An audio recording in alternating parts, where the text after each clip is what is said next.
Hey y'all, I wanted to tell y'all about how I caught him at Toledo Bend in the Bassmaster Open. We had a tough day one, but we caught him on day two. We had 18-6, and I just figured out a little deal. So I had some schools offshore. You know, there was a bunch of spotted bass and little largemouth and just small fish.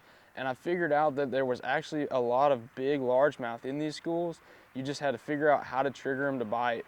And I used about 4 different key baits for that. And so the first 2 that I used was when it was tough, you know, the wind wasn't blowing.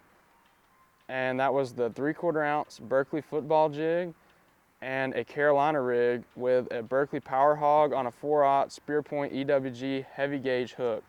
I threw both of these on 7'6" heavy Fantasista Garcia rods, and I threw this one on the new Revo STX and then the Zenon X, just both 8-speed reels, a fast reel to pick up a lot of line because I was fishing anywhere between 20 and 30 foot of water. And I was throwing those on 17-pound fluorocarbon, Berkley 100%, because there's a lot of nasty timber down there and I needed a heavy line to, like, you know, horse those fish out of that stuff. My next bait was the Berkley PowerBait hollow belly swimmer. I was throwing that on a 3/4 ounce swim bait head on a 7'3" Garcia Fantasista X rod. It's a heavy, and I was throwing that on the Zenon MGX, a 6-speed reel, because I really wanted to wind that thing slow, keep it on the bottom, just reel it right above those fish. You know, I use my forward-facing sonar to watch them. They would just come up, you know, right off the bottom and eat that thing.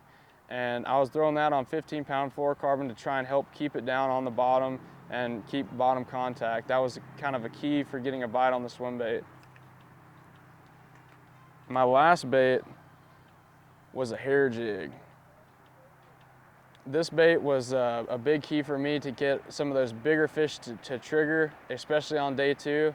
I was throwing it on 15-pound line, same rod, 7'3" heavy Fantasista, and I was throwing this on an 8-speed, 8 to 3 to 1 Zenon X, because I would burn that thing up fast, hold it on a tight line, let it fall down, and they would eat it on the fall. Caught a 5.5 and a 4-pounder on it on day 2. Had a fun day. It was an awesome tournament. Happy to rally. You know, I was in the 156th and I ended up in 50th, so I kind of saved my whole season, and we're looking forward to the next one. So thanks for watching.